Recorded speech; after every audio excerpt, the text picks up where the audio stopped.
I'm like, wow, am I dreaming? 'Cause I'm down every week. This is Last Kiss, inspired off of the song by Pearl Jam, Last Kiss. I hope you enjoy. Stop it, I chuckled. It looks better this way, Emily said, twisting my hat back. I kept an eye on the highway, the moon's light lingering down on the car. With all the fog, it was difficult to see anything further than a few feet ahead. Even so, I couldn't help but to smirk.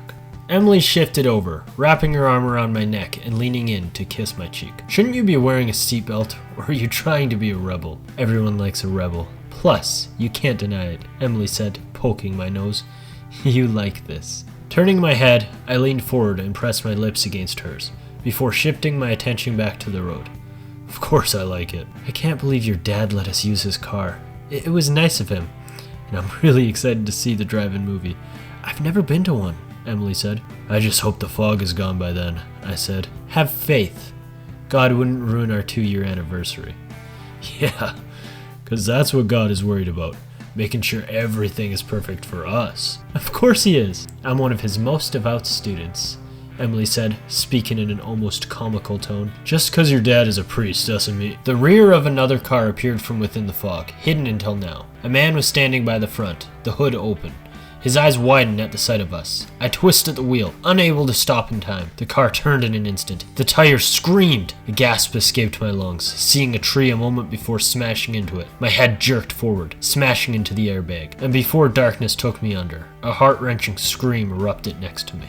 I blinked a couple times, my head aching, and the world blurry. Red dripped in front of my eyes. I tore myself from the airbag, groaning and trying to figure out where I was. For a moment, my mind wasn't my own, and I couldn't think straight, not until I turned to look for Emily and she was nowhere to be seen. The front of the window was smashed apart, as if a body had flown through it. My heart raced, pushing my door open and stumbling out onto the grass. A man and woman stood a few feet away, staring in horror, but they weren't looking at me. My eyes followed their gaze, stopping on Emily. Blood covered her face, and her left arm was twisted to the side, a bone jutting out. She was sobbing, but the sobs were almost inaudible, a silent whimper. I fell to her side as the man behind took out his phone and dialed a number. It was as if the sight of me stole away some of her agony.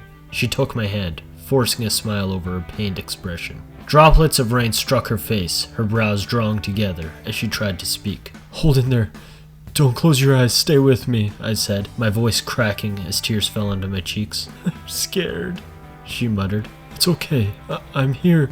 You're going to be just fine, you hear me? Hold me, darling. Just a little while, she sobbed. I wrapped my arm around her back, holding her tight. She brought her face toward mine, and even through her terrible pain, she pressed her lips to mine. It was the quickest yet longest moment I have ever experienced. I felt the strength in her lips fade as her breath ceased. When I pulled back, she was motionless, and her eyes were shut. Our last kiss. No, please don't go, I sobbed.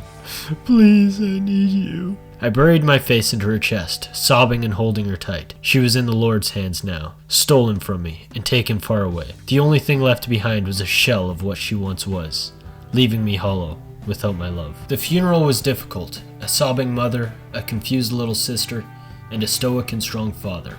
I don't know how he did it. How he stayed so upright and punctual at his daughter's funeral. My life was taken that night she died, and it was buried underground with her. I pressed my hand to the gravestone once everyone was already gone. I stared at her name for what felt like an eternity. My Emily, taken from me, stolen too soon. A hand fell onto my shoulder, and when I looked up, her father was looking down at me. How are you holding up, son? This was my fault. I miss her. I miss her so goddamn much. This isn't the end. Be good.